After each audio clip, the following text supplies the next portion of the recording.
TV에 보니까 한 어머니가 아들의 집을 방문했습니다. 어머니 양쪽 손에는 이 아들과 며느리를 위해서 바리바리 반찬을 싸가지고 초인종을 누르니까 낮인데 아들이 아이를 안고 우유병을 물린 상태에서 어머니를 마중했습니다. 어머니는 아들을 보면서 하는 말이, 사내 새끼가 일을 나가고 아내가 집에서 살림을 해야지, 이건 며느리가 직장을 다니고 아들이 아이를 보니 이거 집안 거꾸로 되네 하면서 어머니가 혀를 찹니다. 물론 요즘 다원화된 세상에서 주부가 직장을 다니고 남편이 집에서 그 육아로다가 하는 경우도 있습니다만은, 이 어머니가 볼 때는 이거 보편적인 것이 아니다 이 말이죠. 아들이 직장을 다니고 아들이 돈을 벌어오고 며느리가 가정일 하는 것이 좋다라고 하는 어머니의 생각. 다시 말해 이 어머니는 이 아들 가정의 본질이 깨졌다, 잘못됐다, 반대다 이렇게 생각한 어머니의 생각인 것입니다. 사람도 세상 살아가면서 사람 나름대로의 본질들이 다 있습니다. 언젠가 TV의 사건에 어떤 사람이 사람들을 많이 죽였답니다. 뉴스에 나오니까 모든 사람들이 그를 보면서 평가했습니다. 어떤 사람이 TV를 보며 말합니다. 금수만도 못하다, 짐승만도 못하다 이 말이죠. 짐승은 자기 동질성 있는 짐승을 잡아먹지 않습니다. 여러분, 돼지가 돼지끼리 싸우다 잡아먹습니까? 소가 소끼리 싸우다가 잡아먹습니까? 이 짐승들이라고 해도 다른 짐승은 잡아먹어도 동질성의 짐승들끼리는 싸우긴 해도 죽이거나 하지는 않습니다. 근데 사람은요, 사람들끼리 싸우고 사람들끼리 죽이고 이런 일을 합니다. 그러니까는 금수만도 못하다, 짐승만도 못하다, 본질이 상실되었다라고 하는 얘기들을 이 사회에서 우리가 많이 들어볼 수 있습니다. 이 사회를 볼 때는 본질이 잘못됨으로 말미암아서 사회가 불균형을 이루는 내용들이 너무나 많이 있음을 우리는 보게 됩니다. 우리 예수 믿는 사람들에게도 본질이 있습니다. 요한 3서 2절에 말씀합니다. 사랑하는 자여, 내 영혼이 잘됨 같이 내가 범사에 잘되고 강건하기를 내가 간구하노라. 이 말씀 속에서 우리는 이걸 좋아합니다. 모든 일이 잘되고 건강하면 참 좋다. 그래서 모든 일이, 직장도 가정도 자녀도 또 모든 생각했던 일이 다 잘되고 육체도 건강하길 원하죠. 그래서 육체 건강을 위해서는 열심히 운동도 하고 좋다고 하는 식품 내지 현대의학을 많이 이용하면서 건강하길 원합니다. 그리고 이렇게 되면 이것이 하나님의 축복이라고 말합니다. 여러분, 예수 믿는 사람들이 모든 일이 잘 됐어요. 예수 믿는 사람들이 건강합니다. 믿는 사람들의 본질인가요? 성경은 앞에 단서를 붙였습니다. 사랑하는 자여, 내 영혼의 잘됨과 같이라고 말했습니다. 우리 믿음의 사람들에게 먼저 본질은 무엇인가요? 내 영혼이 잘 돼야 돼요. 육신의 건강보다 영혼의 건강이 잘 돼야 되고, 내 영혼이 범사가, 예배와 기도와 말씀과 봉사와 모든 범사가 다 먼저 잘 되어져야 됩니다. 그리고 난 다음에 그 다음에 부수적으로 범사가 잘 되고 강건한 역사가 이루어져야 된다라고 성경은 우리에게 말씀하고 있습니다. 그렇다고 하면 오늘날 많은 사람들이 이 세상의 것에만 초점을 맞추고 영혼에 초점을 맞추지 않은 무엇이지요? 우리의 본질이 잘못되고 있다고 하는 것을 깨달아야 된단 말이에요. 마태복음 6장 33절에 말합니다. 너희는 먼저 그의 나라와 그의 의를 구하라. 그리하면 이 모든 것을 너희에게 더하시리라라고 말씀합니다. 그 앞에 이렇게 말씀합니다. 너희들은 무엇을 먹을까, 무엇을 마실까, 무엇을 입을까 염려하지 말아라. 사람이 세상 살아가면서 걱정하는 게 뭐죠? 어떻게 먹고 마시고 어떻게 살아갈까? 현실적인 문제입니다. 이것이 안 되면요, 사람이 힘들어지고 가정에 불균형이 이루어지게 됩니다. 근데 성경은 말씀합니다. 이것도 중요하지만 더 먼저 우리 믿음의 사람에게 중요한 것이 있다라고 말씀합니다. 그것은 너희들은 먼저 우리의 본질을 말하는 것입니다. 먼저 그의 나라, 주님의 나라와 그의 의를 구하라.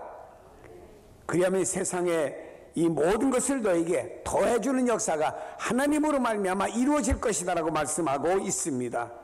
여러분, 우리 믿음의 사람들이 진정 우리 안에는요, 영혼과 육체로 구성되어져 있습니다.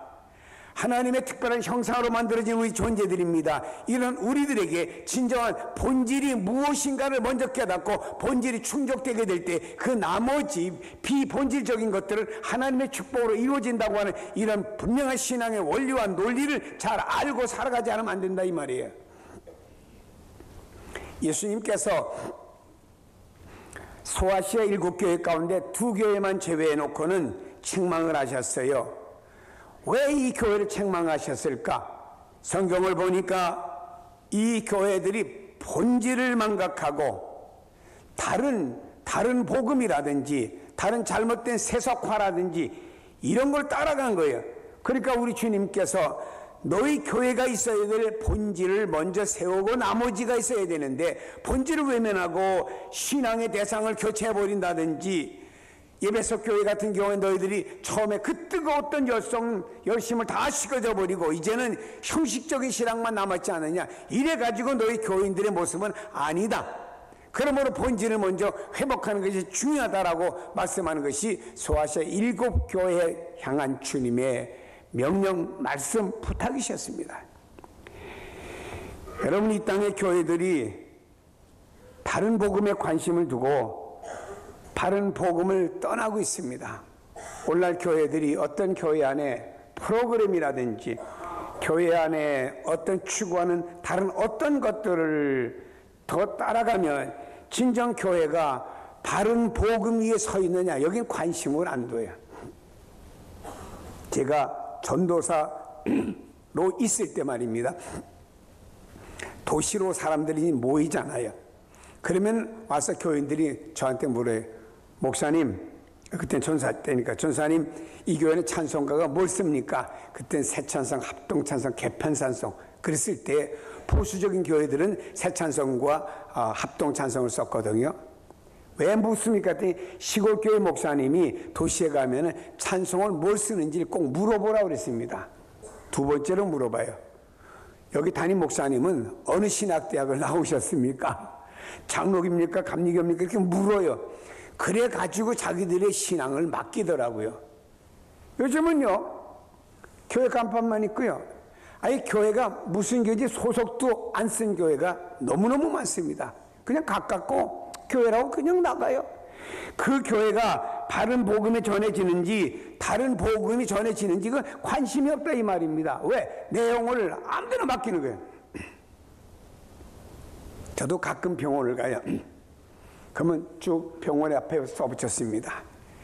이 의사는 어디서 주치의를 했고 어디 대학병원에서 과장을 지냈고 또 어떤 의사는 자기가 어느 대학을 나왔다는 것까지 붙입니다. 의사면허증 쫙 붙입니다.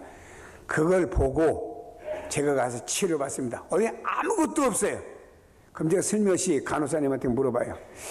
이 닥터분은 어느 학교 좀 나오셨냐고. 슬쩍 물어. 아무데나 여러분 가서 여러분 몸 맡기고 수술해달라고 맡깁니까? 아니잖아요. 세상에 내 육체를 맡겨도 우리가 분명한 무엇을 아는데, 아니 우리의 영혼을 맡기는데 아무 교회 건물 있다고 가서 내 영혼을 맡깁니까? 그러면 만일에 그 교회가 다른 복음을 전하는 교회라고 하면 어떡할 거예요? 여러분의 영혼을 다 망쳐버릴 텐데 괜찮습니까? 아니잖아요. 어디에서 보니까 14만 4천 명이 참여는요, 구원을 받고 주님 오신다고 그럽니다. 아니 그러면 봅시다. 전 세계 교인들이 얼마나 많은데 대한민국만 14만 4천 명 참여 주님이 오십니까? 이런 엉터리 같은 것을 전하는데 자기 영혼을 맡기는 사람들이 있다 이 말이에요. 어떤 사람은 또 뭐라는지 알아요? 이 마지막에 사람들이가 살 곳은 피지라고, 그래서 피지로 이민을 가야 된대요. 노동 착취를 하고, 얼마 전 TV에 나와서 그 아주 추적을 해가지고 노동 착취하는 잘못된 것을 쫙 신문에 소개되는 걸, TV에 나온 걸 봤는데, 그러면 그거는 우리가 볼 땐 잘못됐다고 말하지만 일반 사회 사람들이 볼 때는 뭐 교회가 저래하고 복음의 음을 막는 거예요. 이게 참 안타까운 거죠, 여러분. 사랑하는 여러분, 중요한 것은 뭔가요? 바른 복음이 떠나고 있다고 하는 것입니다.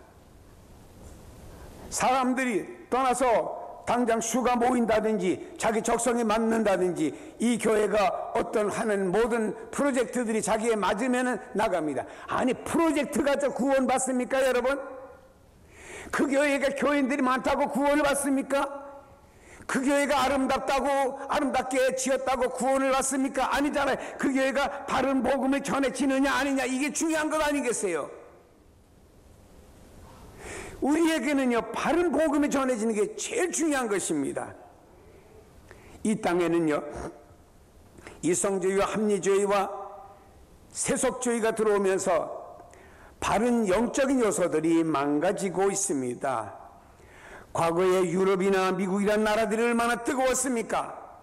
미국이란 나라는 말입니다. 프로테스탄트들이 미국에 와서 프리머스에 거하면서 허다못해 자기들이 지은 그 옥수수에 거기에 어떤 그 곤충들이 와서 달라붙으면요, 그걸 쫓을 생각을 하지 않고 이 프리스탄들은 어디 간지 압니까? 교회를 와르르 들어서 하나님 저게 있어야 금년께 올라옵니다, 살려주세요 라고 기도했던 이런 뜨거운 수수했던 이 미국의 청교도 신앙들이었어요. 그러나 여러분, 유럽이나 미국의 과거에 뜨거웠던 신앙들은 다 본질들이 망가져버리고, 물론 사회가 어떤 기독교적인 문화 내지 요소로 갖춰진 건 있지만, 그러나 개개인들이 영적으로 뜨거워져서 그 뜨거움 속에서 바른 어떤 복음을 가지고 사는 사람들이 얼마나 되냐 이 말이에요. 다 무너지고 있고, 유럽은 가봐도 수많은 교회들이 박물관은 될런지 몰라도 주일마다 그 교회가 꽉꽉 차가지고 예배드리는 모습을 지금도 발견할 수가 없다 이 말입니다. 사랑하는 여러분, 본질이 빠진 발전, 본질이 빠진 번영, 본질이 빠진 성종, 본질이 빠진 부흥은요, 오히려 재앙이 되고 하나님의 영광을 가리울 수도 있다는 사실을 우리는 알아야 됩니다. 교회도 마찬가지예요. 교회가 성장하고 발전해야 되는 건 사실이죠. 그러나 성장과 발전 이전에 교회가 본질을 놓치지 않은 채 부흥과 성장이 이루어져야 되지, 본질을 놓치고 교회가 부흥하고 성장하면요, 교회는 병들고 마는 거예요. 이런 현상들이 왜 교회 안에서 일어납니까? 세상의 발전과 번영의 시각이 이미 성도들의 시각이 되었기 때문에, 이런 시각을 가지고 교회를 보기 때문에 교회 안에 이런 일이 이루어져야 된다고 생각한 것이죠. 크고 많으면 하나님이 축복을 받았고, 개척교회이고 교인들 몇 명 안 모이면 하나님 축복을 못 받았고, 이런 세상적인 번영과 성공의 시각을 가지고 교회를 보다 보니까 오늘날의 교회를 보는 성도들의 시각이 달라지고 있다고 하는 것입니다. 사랑하는 여러분, 초대교회는 아주 순수한 교회였습니다. 세월이 지나면서 모든 게 제도화가 되면서 초대교회, 사도행전의 교회가 변질이 되기 시작했습니다. 변질이 된다고 하는 건 참 무서운 거예요. 저도 가끔 뭐 뒀다가 오랜만에 먹을 때는 맛을 봅니다. 변질이 됐는가 안 됐는가. 그래서 변질이 됐으면 아깝지만 쓰레기통에 들어가야 돼요. 그거 먹고 내가 탈날 수가 없으니까. 세상의 음식도 변질이 되면 싫어하고, 사람이 세상 살아가면서 우정관계, 교인과의 관계 속에서도 뭐가 중요하지요? 변질이 안 되는 게 중요하잖아요. 우정이 변질이 돼봐요. 야, 저 친구와 내가 얼마간의 우정인데, 저 친구와 내가 얼마 동안 내가 이렇게 지냈는데 저 친구가 변하더니 세상에 말이야, 잘 나간다고 변해, 성공했다고 변해, 돈 좀 벌었다고 변해, 그게 우정이야? 이래가면서 탄식하는 사람도 있지 않습니까? 세상에는요, 변질되는 건 음식이든지 사람이든지 신앙이든지 교회든지 안 돼요. 여러분, 교회가 역사가 지나면서 대개 이었던 그 본질이 변해요. 우리 교회도 이제 40년의 역사가 지나면서요, 뭐냐, 처음에 뜨거웠고 순수했던 그게 조금 변하는 것 같아. 내가 보니까 그 처음에 그 성도들이 얼마나 뜨거웠는지 몰라요. 우리 교회 청년들이요, 여름이 되면서 청년 자금을 마련한다고 그 니아가에다가 수박 들을 사갖고 되면서 팔았어요. 한 통에 1,000원짜리를 10,000원짜리로 강매를 했어요. 그때 청년들 회개해야 돼. 근데 나쁜 목적이 아니고 그거 팔아가지고 교회 직구하는데 못하겠다고 땀 흘리며 점심은 자기 개인 돈들 갖고 사 먹으면서 그 얼마나 열정이었습니까? 요즘 청년들 니아가 끌고 수박 팔러 안 다니더라고. 열정들이 많이 옛날 같지 않고 물론 방법은 다양하지만 식어져 버렸어요. 전혀 그렇게 기도하던 사람들이 기도 안 하죠. 예배마다 다 나오던 사람들이 주일날 한 번 나서 안녕하세요 왔습니다 갑니다 이러고 있죠. 얼마나 많이 변질되는지 모릅니다. 여러분, 변질이 되면 안 됩니다. 두 사람의 마부가 수레의 짐을 가득 싣고 먼 여행을 함께 떠나게 되었습니다. 그때는 먼 여행을 떠나는 데는요 많은 날들이 걸립니다. 한 마부가 지나가다가 토요일날입니다. 내일은 주일날이니까 나는 가까운 데서 주일을 지키고 나는 오늘 밤 자고 내일 주일 지나서 주일 밤 자고 모레 월요일날 가야 되겠다고 그러면서 이제 그 마을에서 쉬기로 작정했습니다. 같이 간 다른 동료는 이 사람아 오늘 토요일 저녁도 밤새도 가야 되고 월요일도 가고 주일날도 가고 월요일도 가면 얼마나 먼 거를 갈 텐데 그래 여기 앉아 주저앉아 쉬겠다는 거야. 난 가네 하고 한 마부는 갔고 한 마부는 주일을 지키기 위해서 토요일날 그 있는 지역에다가 중간 중창에다가 이제 짐을 풀게 되었습니다. 주일날 예배를 드리고 나서 월요일날 또 가게 되었어요. 근데 주일을 지키고 간 이 마부는 목적지에 도착해 보니까 자기보다 먼저 온 마부가 안 왔어요. 왜 안 왔는가 라고 나중에 봤더니 한 이틀 3일 지났는데 그 마부가 아무것도 없이 맨몸으로 헐레벌떡 오는 거예요. 어떻게 된 거냐 물었더니 자기는 밤낮 쉬지 않고 계속 오다 보니까 아니 세상에 목적 직전 중간에 말이에요. 중간에 여기에서 말이 병이 나고 마차는 고장이 나서 결국에는 자기 몸만 왔다 이 말이에요. 쉬지 않고 열심히 가면은 될 것 같지만 본질이 상실된 속에서 열심히 가는 건 결국에 헛수고밖에 안 됩니다. 중요한 건 우리에게는 본질이 먼저 이루어지고 난 다음에 나머지가 진행돼야 목적도 달성되고 하나님 앞에 본질로 주께 영광도 돌아간다라고 하는 것입니다. 우리는 압시다. 진정 우리의 복을 주관하시는 분이 누구죠? 하나님이에요. 그럼 그 하나님 앞에 우리는 무엇을? 본질을 충실히 감당해야 됩니다. 암말기 환자가 있습니다. 얼마를 살지를 모릅니다. 어느 주일날입니다. 이 가을에 갑자기 날씨가 쌀쌀해졌잖아요. 주일날 교회를 가겠다고 하니까 남편이 여보야 당신 몸도 그렇게 약한데 갔다 감기라도 걸리면 당신 더 빨리 죽어. 그러니까 오늘 쉬고 교회 가지 말자고. 그랬더니 부인이 아니라고. 나는 내가 성도로서 하나님 앞에 나가 예배를 드려야지. 예배 안 드리면 안 된다고. 그리고 우기고 교회 나가니까 할 수 없이 남편이 여기 있는 이 아내에게 두툼한 옷을 입히고요. 그리고 남편이 혹시라도 부인이 무슨 문제가 될까봐 산소호흡기 통을 가지고 결국 부인을 따라 교회 옆에 앉아 있습니다. 다 야였고 힘도 없는 모습으로 앉아서 예배를 드린 가운데 찬송 부르면서 두 손 들고 찬송합시다 하니까 그 가냘픈 두 손, 이분은 두 손 드는 게 너무 힘듭니다. 그래도 두 손을 들고 하나님 앞에 예배드리는 이 본질이 깨져서는 안 된다고 예배드리는 그 모습, 옆에 있는 남편이 볼 때는 너무 안타까웠습니다. 그러나 주님은 그를 얼마나 귀하게 보겠습니까? 이유는 뭔가요? 내가 성도로서 본질에 충실하자고 하는 그 이유를 주님 보실 때 어떻게 보겠냐, 이런 얘기입니다. 여러분, 우리는 기억해야 됩니다. 초대교회 예루살렘 교회가 얼마나 은혜로운 교회였습니까? 예배가 살아있고 기도가 살아있고 말씀이 살아 전파가 되고 성도들의 교제가 잘 이루어져서 성도들이 자기의 물건을 자기 것이라고 하지 않고 서로 공유하고 가진 자는 그것을 팔아가지고 말입니다 가난한 자에게 나눠주는 아름다운 공동체가 초대교회였습니다. 근데 이렇게 성장하는 교회도 문제가 생긴 겁니다. 그것은 봉사하고 나누는 구제의 문제였습니다. 그것 때문에 지역 감정이 일어나게 된 겁니다. 교회 안에 가난하고 어려운 사람들이 많이 있었습니다. 특히 당시에는 홀로 된 과부들의 경제력이 어렵기 때문에 주변에 도움 없이는 살아가기가 어려운 사람들이 있었습니다. 성경의 고아와 과부와 나그네를 대접하라고 말씀했기 때문입니다. 초대교회 안에는요, 이런 과부들이 있는데 과부들이 두 종류였습니다. 이스라엘 땅을 떠나지 않고 그 땅에서 계속 살았던 이런 과부들을 가리켜서 히브리파 과부라고 불렀고, 어려우니까 예루살렘을 떠나서 다른 나라에 갔다가 다시 되돌아온 이 과부들을 헬라파 과부라고 불렀습니다. 그런데 이 초대교회는요, 이 구제, 이 나눔의 문제를 가지고 서로 차별이 일어나게 되었습니다.